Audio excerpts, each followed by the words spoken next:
ferry parce que j'ai pris un Airbnb pour ce soir. Parce que, vous le saurez, moi je le savais pas, en hiver, tu as 0 douche publique, 0. Ça veut dire qu'actuellement, ça fait 4 jours que j'ai pas pris de douche. Donc tu comprends, j'en ai un peu marre là.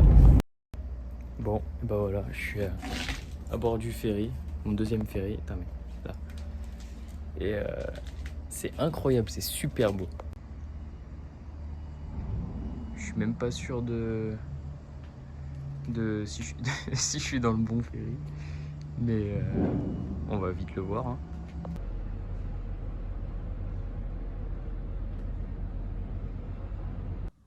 Bon, ça y est, c'est incroyable. Vraiment, il y a une vue vraiment cool. Je suis bien content.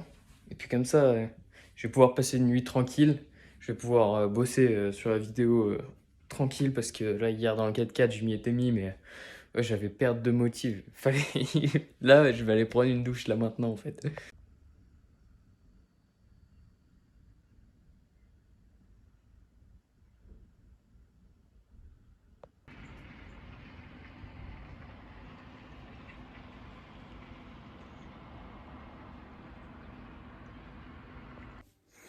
Ce fut une très bonne nuit dans ce Airbnb. Une douche, se laver le visage le matin. Ah, c'est bien, c'est le confort d'un appartement. Voilà, je suis à Rosendal ici. Et j'essaye d'aller vers une station de ski pour voir si je peux pas faire un peu de snow. Et on va bien voir. En tout cas, c'est vraiment.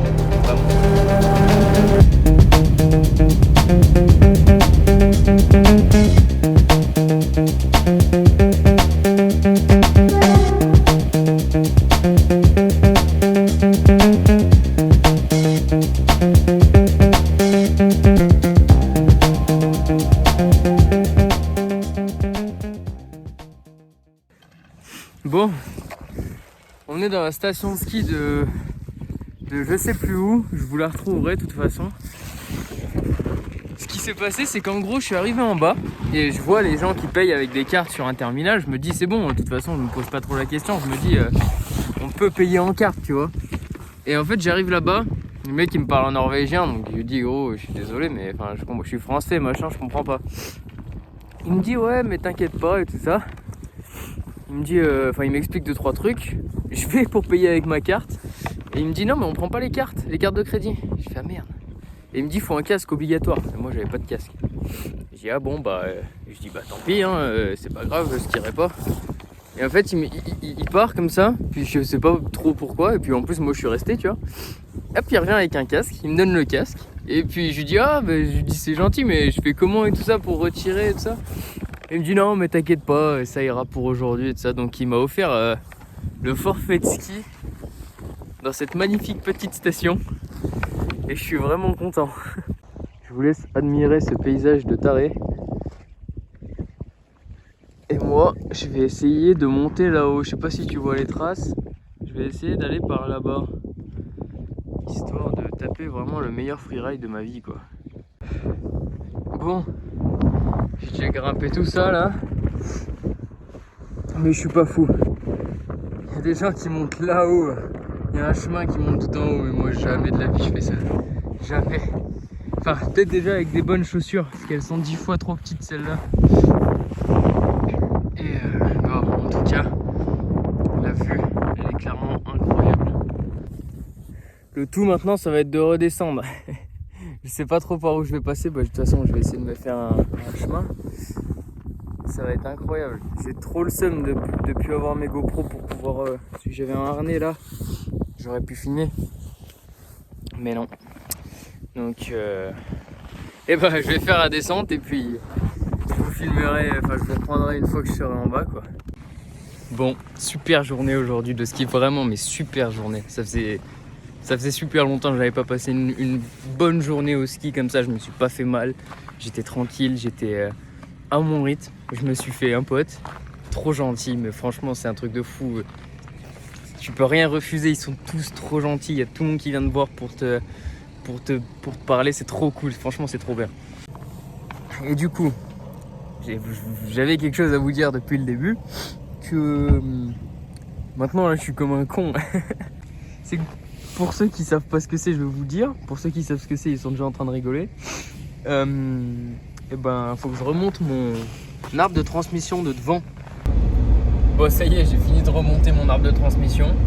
Je me suis rendu compte aussi qu'il y a une biellette de barre stabilisatrice qui est cassée. Je me disais bien qu'il rebondissait bizarrement sur les deux danes et tout.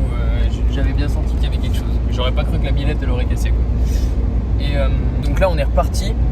Et en gros, parce que je devais vous expliquer ce qui se passait, que pendant que j'étais en train de skier, j'ai reçu un message sur mon application. En gros, je suis inscrit sur une appli qui s'appelle Workaway. Pour ceux qui connaissent pas, en gros, c'est une appli qui permet de te mettre en lien avec des gens qui ont besoin d'aide. Genre, par exemple, là, typiquement, je vais t'expliquer avec cela. Voilà. Il y a un couple qui a acheté une ferme en 2020. Qui est en train de la rénover, voilà, et qui bosse avec des bénévoles quoi. Et grâce à cette application, et donc là ils m'ont envoyé un message et donc je vais les rejoindre. C'est au-dessus d'Oslo, moi je suis plus vers Bergen, mais c'est pas grave, Bergen, mais c'est pas grave, on va y aller quand même. Et il y a un courant d'air froid quelque part, je sais pas d'où ça vient.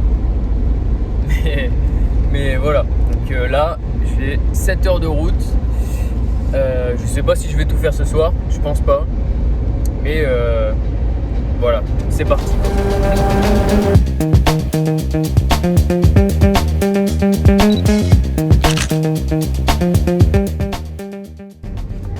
Bon réveil.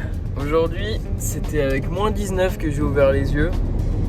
Et ouais, là c'était la limite de je peux plus dormir en caleçon dans mon duvet quoi. Et ouais, j'ai un peu caillé là ce matin. Hier soir ça allait, mais ce matin c'était un peu frais. Et puis c'est la première fois que je sens sur mon corps une température aussi basse. Je crois que c'est la première fois pour Rocky aussi. Parce que ce matin, déjà il a mis 10 ans à chauffer. Normal. Et la pression d'huile, tu sais, la 15-40, j'avais 4 bar 5 de pression d'huile, ça m'a un peu fait flipper. Mais c'est vite redescendu. Et puis j'ai fait chauffer la boîte de vitesse aussi. J'ai tout fait chauffer là parce que tu parles, tout est congelé en fait. Là j'ai fait mon café dehors, tu laisses de l'eau 30 secondes, ça se met déjà à givrer, c'est un truc de fou. Mais j'ai eu un souci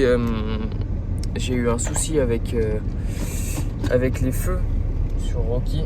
J'ai le commutateur de feu, tu sais, que tu mets veilleuse, code, pas le truc derrière le volant.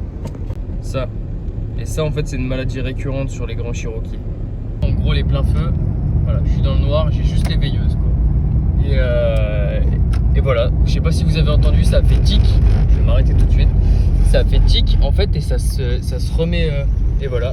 Et j'ai la courroie qui hurle. En gros t'as des fils à l'intérieur qui ont tendance à se dessouder. Et là on oubliait. Non ça a l'air donc bon. Et du coup ça te fait ce qui m'est arrivé hier. C'est que j'étais dans le noir tout seul, tranquille, enfin je roulais tu vois, plein feu avec les barrettes machin. D'un coup, plus rien. C'est-à-dire je me suis retrouvé dans le noir. Les feux sont éteints, j'avais plus rien. Obligé de tenir la tirette derrière le volant pour avoir les pleins feux tout le temps quoi. Et un peu paniqué tu vois. Heureusement il y a 3 blondes qui se sont arrêtées en bagnole, enfin avec 2 bagnoles. Et elles m'ont escorté jusqu'à une station-service où j'ai pu regarder ce que je pouvais faire et tout. Et tu vois, j'ai rien pu faire, donc j'ai repris la route un peu comme ça. Et puis je m'attendais toujours à devoir remettre les pleins feux à la tirette. Et puis voilà, hier je me suis arrêté au bord de cette petite route et c'est magnifique. J'arrive vers Vinge, Lillette, c'est Galérie. C'est fou parce que là dans ce genre de situation tu vois très bien que... Enfin, je veux dire, si j'avais été dehors tout seul, en fait, tu veux faire quoi? C'est alors que, enfin, je veux dire, tu vois, c'est pas, je suis pas hyper dans le nord, tu vois, genre, il en faut pas beaucoup pour au final vite se mettre en danger, tu vois. Donc, ouais, si j'avais pas eu mes 20 couettes sur le matelas et puis et tout, enfin, c'est chaud quand même, parce que même moi je me rendais pas compte du fait que s'il fait moins 20 dehors, bah dans le 4x4 il fait moins 10 quoi. Et ça je m'en rendais pas du tout compte, et ça peut, enfin genre, ça va que moi j'ai été prévoyant, mais tu vois, tu peux vite te foutre en danger pour rien en fait.